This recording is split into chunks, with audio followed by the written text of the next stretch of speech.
आप हमें बताइए कि हमको क्या करना चाहिए। एक छोटा सा काउंटर ले लीजिए और उसमें 10,000 नाम 24 घंटे में जप लीजिए, राधा राधा राधा राधा, और फिर आप देख लीजिए हर परिस्थिति को मिटिया मेट करके परमानंद में निमग्न करने वाला प्रभु का नाम है। और अगर 9,999 पे रुक जाओ तो क्या ये टोटका काम नहीं करेगा? मतलब एक नाम कितना फायदा देगा ये कौन डिसाइड कर रहा है? मतलब क्या सोल्यूशन है ना ये?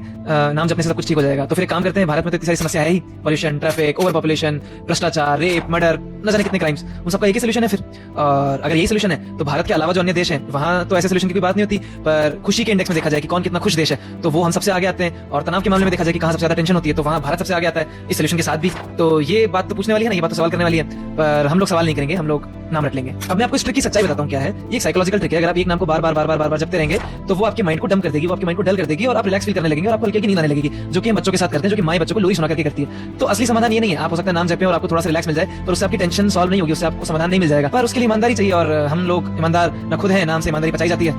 चलिए एक एक करके आपको समझाता हूं। पहली आपकी बात है 10,000 क्यों, 9,999 क्यों नहीं। मैं पूछता हूं कि इंडियन आर्मी में जाने के लिए 157 सेंटीमीटर हाइट कम से कम चाहिए, 156 में क्यों नहीं जा सकते? 1 सेंटीमीटर से क्या होता है, मेरे से गोली नहीं चलेगी, मैं बम नहीं फेंक पाऊंगा। तो ये तो कोई लॉजिक नहीं हुआ इससे हिसाब से, है ना। 33% पे पास क्यों होने, 32 पे भी हो जाने चाहिए, 1% से क्या फर्क पड़ जाता है। लेकिन ये सिद्धांत है जो वहां के सर्वोच्च अधिकारियों द्वारा नियमित किए गए हैं, ठीक है। इसी प्रकार से गुरु बताता है कि कौन से शिष्य को कितना जाप देना है। तो ये मत करिए 1 से क्या हो जाएगा, पौने से क्या हो जाएगा, ठीक है। अगली बात आपने कही क्राइम की, तो प्रेमानंद जी के पास कितने ऐसे लोग आते हैं जो बताते हैं मैं चोरी करता था, मैं इस प्रकार से जो है वो जेब कतरा था, मैं शराब पीता था, मैं ड्रग्स लेता था, आदि आदि, परंतु आपके नाम जाप से मैंने सब छोड़ दिया। अर्थात हर प्रकार से समाज का उद्धार ही हुआ है। वरना शराब ड्रग्स के आदि में कितने सारे जो है वो हीनियस क्राइम होते हैं, वो तो आपको पता ही होगा। तीसरी बात आपने कह दी कि भाई वहां पर जो बांग्लादेश और पाकिस्तान आप दिखा रहे हैं कि हमसे ज्यादा खुश हैं। एक बार पाकिस्तान जनता का रिव्यू ले लेना, यूट्यूब पर पता चल जाएगा कि भारत कितना बेहतर है, पाकिस्तान कितना बेहतर है। पाकिस्तानी और बांग्लादेशी ही बता देंगे आपको। अगली बात आपने कही कि हमें नींद आ जाती है, हम डब हो जाते हैं नाम जपने से। ओशो की फिलॉसफी यहां पे मत चलाइए, मेरे पास पीयर रिव्यू डाटा है, इसमें पता चलता है हमारा माइंड जो है वो उत्तम श्रेणी में जाता है धीरे धीरे, यानी कि अच्छा प्रोग्रेस करता है। हमारे माइंड की अटेंशन बढ़ती है, हमारा फोकस बढ़ता है, कोर्टिसोल लेवल डाउन होते हैं, हमारे जो ऐसे हार्मोन्स जो हमें स्ट्रेस देते हैं वो डाउन होते हैं, ठीक है।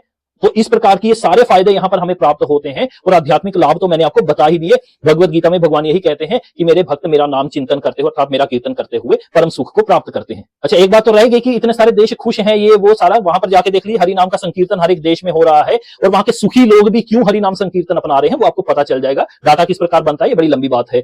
अब मैं आपसे कहना चाहूंगा जितने भी लोग देख रहे हैं, भगवत गीता पढ़िए। अगर आपको पढ़ने में समझ नहीं आती, हमसे कोर्स ले लीजिए। मात्र 100 रुपए में आपको भगवत गीता के 2 कोर्सेज दूंगा, विष्णु सहस्त्र नाम का एक वीडियो कोर्स दूंगा, उसी के साथ 100 से भी ज्यादा पीडीएफ मैं आपको दे रहा हूं लाइफ टाइम वैलिडिटी के साथ, मात्र 100 रुपए में। जल्द से जल्द मेरे को व्हाट्सएप पे मैसेज कर दीजिए ग्रंथ। आप सबका आभार है। हरिओम।